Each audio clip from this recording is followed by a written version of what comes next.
April 29, 1945, about 1500 Dachau, Germany.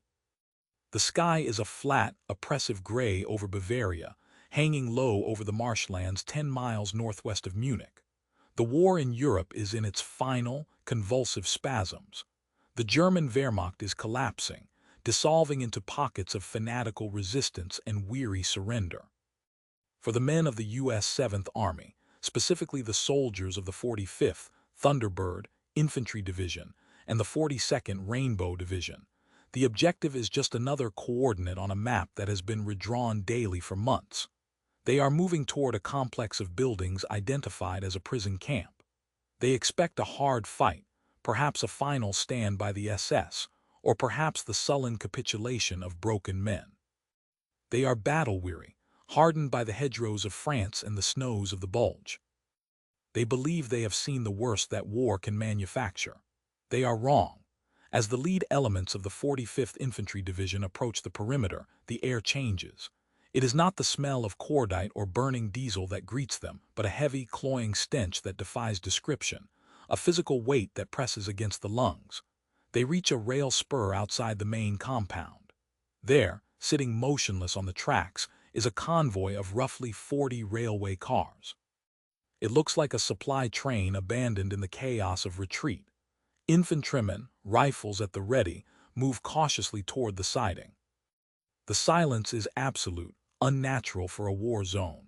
A soldier climbs up to inspect an open boxcar. He looks inside, and for a moment his mind cannot process the visual data. It is not supplies. It is a tangle of limbs, a chaotic heap of striped uniforms and emaciated flesh. The train is filled with the dead. This is the death train, a transport that had departed Buchenwald 3 weeks earlier, meandering through a collapsing rail network under Allied strafing, carrying thousands of prisoners. Of the human cargo that started the journey, over 2,310 are corpses, left to rot in the spring air. The soldiers of the 45th, men who have killed and seen their friends killed, break rank. Some vomit where they stand. Others weep openly. But a different emotion quickly supersedes the shock, a cold, volcanic rage. This is the moment of liberation shock.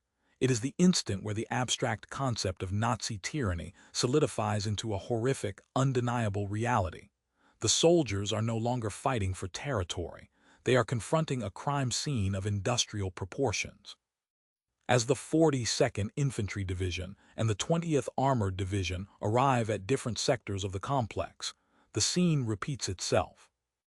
The confusion of the battlefield is replaced by a singular, driving purpose. They breach the main gate. The sign above reads Arbeit macht frei, work sets you free. Inside, the scale of the atrocity expands. The camp, built to hold a fraction of its current population, is bursting with approximately 32,000 surviving prisoners. They are skeletons wrapped in rags, their eyes hollowed out by starvation and typhus. The ground is littered with the dead. There are piles of bodies stacked like cordwood next to the crematorium, which could not keep pace with the dying. The death rate here hovers around 200 per day.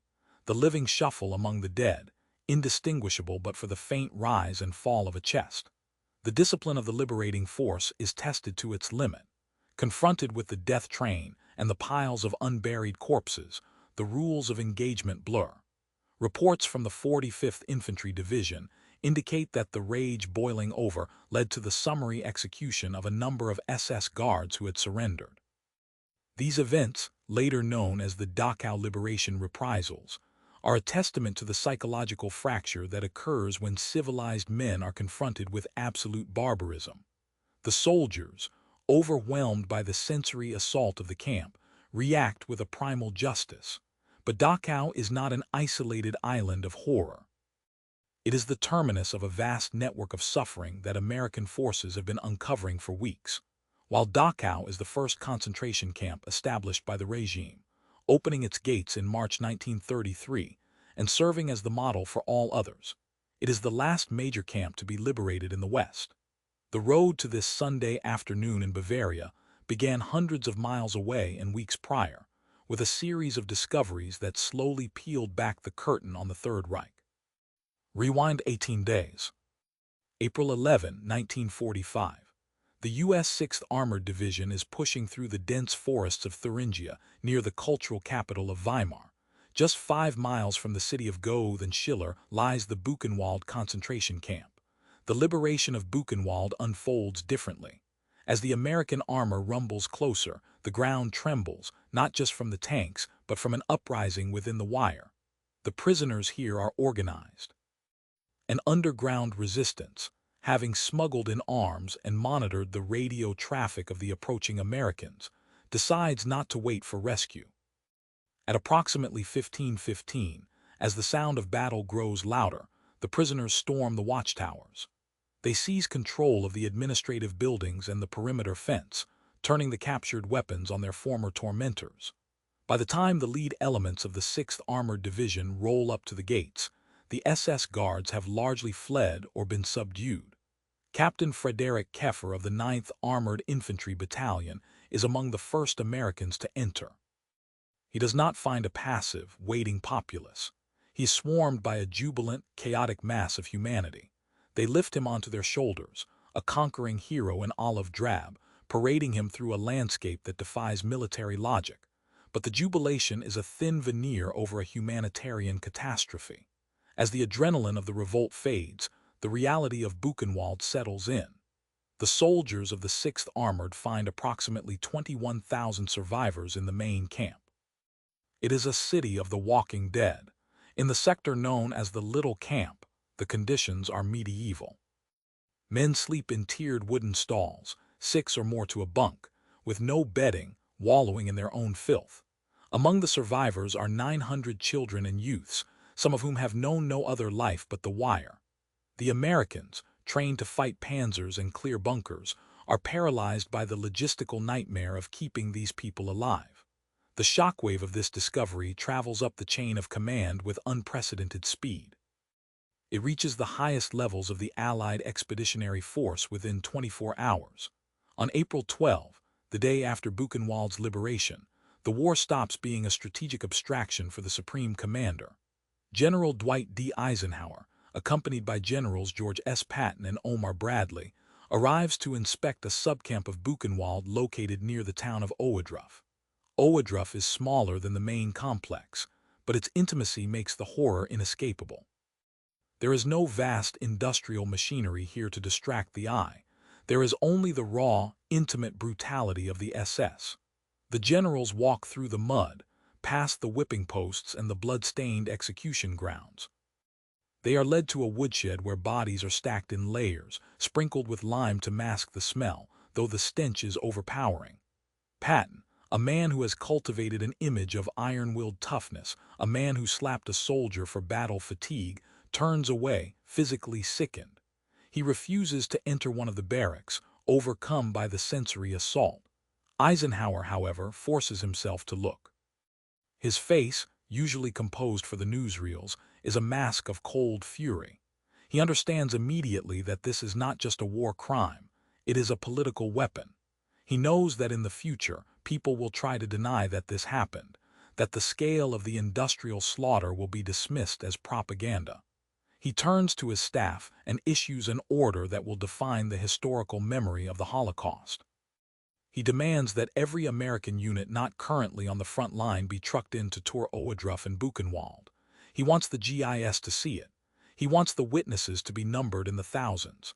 We are told that the American soldier does not know what he is fighting for, Eisenhower remarks to his staff, the words heavy with a newfound grimness. Now, at least, he will know what he is fighting against. He orders the military police to bring the civilians from the nearby town of Gotha and the city of Weimar to tour the camps. These are the people who lived 5 miles from the smokestacks, the people who claimed ignorance. The American soldiers, fueled by the same rage that would later consume the men at Dachau, enforce this order with rifle butts and jeeps. They march the well-dressed German burghers through the mud of the compounds.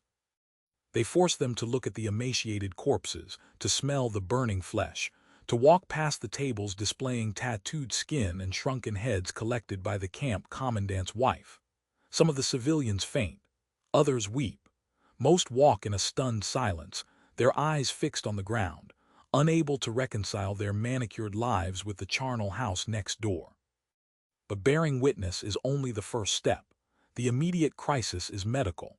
The 120th Evacuation Hospital arrives at Buchenwald to take over the care of the survivors. They are confronted with a medical anomaly. Thousands of patients suffering from advanced starvation, typhus, and dysentery simultaneously. The standard military rations are deadly to men whose digestive systems have atrophied. The medics have to learn on the fly, improvising intravenous drips and gruel mixtures, fighting a desperate rearguard action against death. Despite their efforts, the dying continues. In the days following liberation, the mortality rate remains stubbornly high, the bodies continuing to pile up even as freedom reigns within the wire. While the 120th works to stabilize Buchenwald, the war of movement continues to churn across Germany. The discovery of these camps reveals a terrifying pattern. The Nazis, realizing the end is near, have been trying to erase the evidence. They are moving prisoners away from the front lines, forcing them on death marches that crisscross the crumbling Reich. This is where the 522nd Field Artillery Battalion enters the narrative. A unit comprised entirely of Nisei, second-generation Japanese Americans. The 522nd has fought its way through Italy and France, proving their loyalty to a nation that has imprisoned their own families in internment camps back in California and Wyoming. The irony is bitter, but their professionalism is absolute. As they push south towards the Austrian border in late April, supporting the 4th Infantry Division, they encounter the debris of the Nazi evacuation. They do not find a camp initially. They find the road littered with the aftermath of a march. They come across hundreds of prisoners wandering the countryside, or lying in ditches where they were shot for falling behind. These are the victims of the evacuation of Dachau's subcamps, a column of misery forced south toward the Alps. The soldiers of the 522nd, men who know the sting of racial prejudice and the reality of barbed wire at home, dismount their vehicles to aid the survivors. They share their rations, their blankets, and their water. They become the first Americans many of these prisoners see, faces that look like the enemy's allies, wearing the uniform of the liberator. The Nisei troops discover that the SS guards, realizing they are cut off, have simply melted away into the forests, leaving thousands of prisoners to starve or freeze on the open roads. The 522nd acts as a shepherd force, gathering the survivors, securing the area, and witnessing the carnage of the March of Death that had left a trail of corpses stretching back toward Munich. This chaotic evacuation is the direct result of orders issued on April 26. With the rumble of American artillery growing louder, the SS administration at Dachau initiated a final, desperate purge, forcing approximately 7,000 prisoners out of the main camp and onto the roads leading south. Their destination is the Alpine Redoubt, a mythical Nazi fortress in the mountains that exists more in the fevered imagination of the High Command than in reality. For the prisoners, it is simply a march into oblivion. The men of the 522nd, moving through the Bavarian countryside, are witnessing the fragmentation of the concentration camp system in real time. They find men huddled in barns, shivering in the spring thaw, or collapsed in the ditches of the evacuation routes, their striped uniforms the only splash of color against the gray mud. But while the 522nd tends to the scattered remnants in the field, the main body of the U.S. 7th Army is converging on the source of this misery. The timeline snaps back to that gray Sunday afternoon, April 29. The narrative loop closes. We return to the rail spur where the soldiers of the 45th Infantry Division stand paralyzed before the death train. The discovery of the 39 to 40 boxcars acts as a psychological accelerant. The combat fatigue that has dogged these men since the beaches of Sicily and the mountains of Italy evaporates, replaced by a cold, vibrating fury. As the infantrymen of the 45th move from the rail yard toward the camp proper, the distinction between soldier and executioner begins to fray. They are entering the complex from the southwest, bypassing the main gate initially, pushing through the SS training compound. Here, they encounter resistance. Scattered small arms fire from the remaining garrison, but the firefight is brief. The SS guards, realizing the futility of their position, begin to surrender. It is here, in the shadow of the guard towers and the coal yard, that the discipline of the Thunderbird Division fractures. Confronted with the evidence of industrial slaughter just yards away, the surrender of the perpetrators feels insufficient to the men on the ground. Accounts vary, and the official records are clouded by the fog of war and subsequent inquiries, but the outcome is stark. A group of SS men, hands raised, are lined up against a masonry wall in the coal yard. An American machine gunner, his mind likely seared by the sight of the train, opens fire. A number of guards fall before an officer intervenes, kicking the gunner away and shouting for a ceasefire.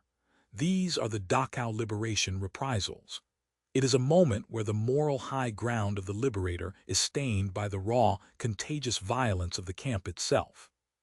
The American soldier, trained to adhere to the Geneva Convention, finds that the convention was written for a war between armies, not for the liberation of a charnel house. Simultaneously, elements of the 42nd Rainbow Division are approaching from the south. Their experience is different but equally surreal. Major General Harry J. Collins' men, led by Brigadier General Henning Linden, arrive at the main entrance, the Jurhaus. There is no firefight here. Instead, there is a bizarre tableau of bureaucracy amidst the apocalypse. A young SS lieutenant emerges, impeccably dressed, attempting to formally surrender the camp to the Americans as if transferring command of a supply depot. He is brushed aside. The Americans are not interested in protocol. They are drawn to the gate, a wrought iron barrier that separates the manicured SS compound from the prisoner enclosure. Through the grid of the gate, the soldiers see them, a sea of faces. Thousands of prisoners have poured out of the barracks, drawn by the sound of shooting and the sight of olive-drab uniforms. They crowd the Appellplatz, the roll call square, a surging mass of humanity that presses against the electrified fence and the moat. The 42nd Division soldiers rush the gate. The lock is shot off. The Rainbow Division spills into the compound, and the roar that goes up from 32,000 throats is a sound that no soldier present will ever forget. It is not a cheer. It is a primal release, a wail of disbelief and salvation that echoes off the concrete walls. Men and women, skeletons in rags, rush the Americans. They kiss the muddy boots of the GIS. They touch the fabric of their uniforms as if to verify they are real. A soldier from the 42nd is lifted bodily into the air, passed hand over hand above the crowd, a bewildered icon of freedom floating above a sea of shaved heads. But the celebration is inextricably bound with death. In the crush to reach the liberators, the weak fall and do not rise. The electric fence, though deactivated, still holds a psychological terror, yet men climb it, tearing their hands on the wire to get to the Americans. The 20th Armored Division, providing the iron fist to the infantry's advance, secures the perimeter, their tanks acting as steel sentinels against any potential SS counterattack that never comes. The three divisions, the 42 ND Infantry, the 45th Infantry, and the 20th Armored, converge on this single point in the Bavarian landscape, their distinct histories merging into a singular narrative of rescue. While the infantrymen of the Rainbow and Thunderbird divisions clear the buildings and secure the prisoners, the tanks of the 20th Armored Division hold the perimeter, their 75 guns trained outward, a steel curtain ensuring that the SS cannot return and that the chaos within does not spill out into the countryside. Inside the wire, the situation is fluid and dangerous. The liberation of Dachau is not a moment of instant peace. It is a collision of two worlds. The American GI, well-fed, heavily armed, and smelling of tobacco and gun oil, stands face to face with the inmates, men who have been reduced to biological husks. There are approximately 32,000 prisoners in the main camp, a population the size of a small American city, crammed into a space designed for a fraction of that number. They speak a babel of languages, Polish, Russian, French, Yiddish, German, but the universal language of the hour is hysteria. Soldiers, initially paralyzed by the sight, soon find themselves mobbed. Canteens are stripped from belts, Ration bars are torn from pockets. The Americans, acting on instinct and empathy, begin to throw food to the starving masses: chocolate, biscuits, tinned meat. It is a deadly kindness. The medical officers, arriving in the wake of the rifle companies, scream for them to stop. They know what the infantrymen do not: that a stomach shrunk by years of starvation cannot handle the rich, calorie-dense proteins of a K-ration. For some prisoners, the first meal of their freedom is their last, their bodies going into shock from the sudden influx of food. It is a cruel irony that the liberators must now police the liberated, physically restraining men from eating to save their lives. As the initial euphoria settles into a grim occupation, the full scale of the facility becomes clear. Dachau is not merely a prison. It is a factory of death that has been running at maximum capacity for 12 years. It was the prototype, the training ground where the SS perfected the art of dehumanization before exporting it to the East. The soldiers discover the crematorium area, located outside the main prisoner compound. Here, the industrial nature of the crime is laid bare. They find the gas chambers, disguised as shower rooms, with the chilling inscription "Brosibad" over the doors. They find the ovens, still warm, with charred remains visible inside. And they find the bodies, not just the ones on the train, piles of them, stacked like cordwood next to the incinerators, waiting for a fire that never came because the coal ran out. The sheer volume of corpses overwhelms the senses. The smell is a physical weight, a cloying, sweet-rot stench that clings to the wool of the uniforms and the steel of the tanks. It is a smell that many of these veterans will carry in their nostrils for the rest of their lives, triggered decades later by the scent of burning leaves or a butcher shop in summer. In the midst of this, the soldiers witness the breakdown of order. The prisoners, realizing the guards are powerless, begin to exact their own justice. In isolated pockets of the camp, before the Americans can establish total control, inmates turn on their captors. Capos, prisoners who collaborated with the SS for extra rations, and the few remaining guards who didn't manage to surrender to the Americans, are hunted down. They are beaten with shovels, stones, and bare hands. The American troops are placed in the impossible position of having to protect the SS men from the victims of their atrocities, intervening to stop the lynchings. It is a moral gray zone that no basic training could have prepared them for. The 42nd Division's Assistant Division Commander, Brigadier General Henning Linden, attempts to organize this chaos. He negotiates with the prisoner committees, trying to communicate that they must stay inside the camp for now. Typhus is rampant. The camp is a biological time bomb. If the 32,000 prisoners, many of whom are carriers of the disease, simply disperse into the German countryside, they will trigger a pandemic that could kill more people than the bullets. The order is given: quarantine. The gates that were just opened must be closed again, not to punish, but to contain the plague. The joy of liberation is tempered by the reality of the wire remaining up, guarded now by Americans instead of Germans. The medical crisis is immediate and staggering. The death rate at Dachau on the day of liberation hovers around 200 per day. Men are dying of typhus, dysentery, and simple exhaustion, even as the American flag is raised over the Jurhaus. The military government detachments and medical units have to build a hospital infrastructure from scratch within hours.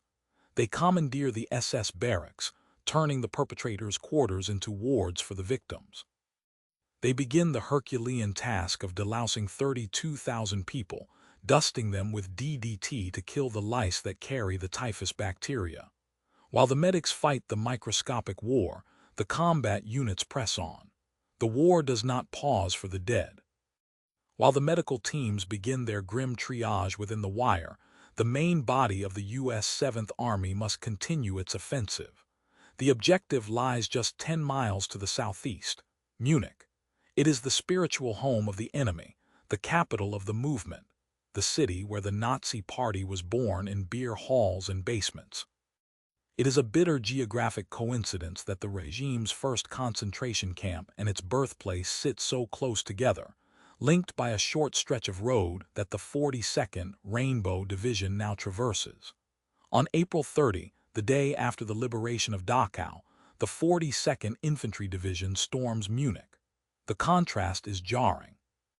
The soldiers leave behind the stench of the crematorium and the mud of the Appellplatz to enter a city that, despite the Allied bombing campaigns, still retains the grandeur of the German Reich. They fight through the debris-choked streets, clearing snipers from the ruins of the majestic public buildings where Hitler once whipped crowds into a frenzy.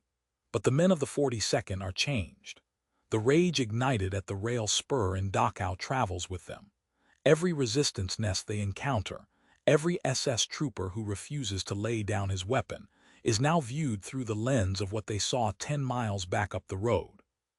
The capture of Munich is swift and violent, a final crushing blow to the symbolic heart of National Socialism, delivered by men who have just seen the ultimate reality of that ideology. Yet, even as the swastikas are torn from the government buildings in Munich, the crisis at Dachau deepens. The camp does not magically transform into a sanctuary simply because the Americans have arrived. On May 1, the U.S. Army is forced to place the entire Dachau complex off limits. The order is draconian but necessary. The camp is effectively sealed. No one leaves. The 32,000 survivors are, in a cruel twist of logistics, prisoners once again, this time of a quarantine designed to save Europe from a typhus epidemic. The medical battle that ensues is as intense as any firefight in the European theater. The enemy is microscopic and relentless. Typhus, carried by the lice that infest every garment and every mattress in the camp, is killing the liberated at a rate that defies modern medicine. The death toll remains staggering. In the first days of May, despite the abundance of American supplies, the daily mortality rate holds at nearly 200. The bodies continue to accumulate, stacking up in the wards and the alleyways faster than the burial details can dig graves. American medical personnel, working alongside survivor doctors who have miraculously retained their sanity and skill, turn the SS barracks into emergency field hospitals. It is a logistical nightmare. They are trying to treat 32,000 patients who are suffering from extreme malnutrition, dysentery, tuberculosis, and typhus simultaneously. Standard Army medical manuals offer little guidance for this level of catastrophe. The doctors have to improvise. They set up delousing stations, where survivors are stripped of their rags, shaved, and dusted with DDT powder. The white clouds of insecticide become a ubiquitous fog in the camp, coating the skin of the living and the dead alike. It is a humiliating process for men and women who have already been stripped of their dignity, but it is the only way to break the chain of infection. The soldiers of the 45th and 42nd Divisions, now transitioning from assault troops to occupiers, find themselves performing tasks that would break lesser men. They are not just guarding a perimeter. They are acting as orderlies, gravediggers, and grief counselors. They walk the barracks, stepping over the dead to feed the living. They witness the refeeding syndrome firsthand, the tragic biological reality where a starving body shuts down when given too much food too quickly. They learn to distribute watered-down soup and gruel, physically withholding chocolate and rations from skeletal hands that beg for them, a paradox of cruelty required for survival. The psychological toll on the liberators is immense. These are young men, many in their early 20s who have been hardened by the combat of the Rhineland and the Ardennes, but they are unprepared for the static horror of the camps. In combat, death is sudden, violent, and often distant. Here, death is slow, rotting, and intimate.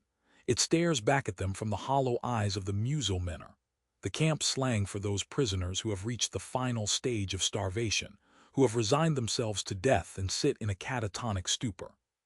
To process this horror, the American command decides that the burden of witness cannot be carried by the soldiers alone. Following the precedent set by General Eisenhower at Ohrdruf weeks earlier, the order goes out to bring the local population to the camp.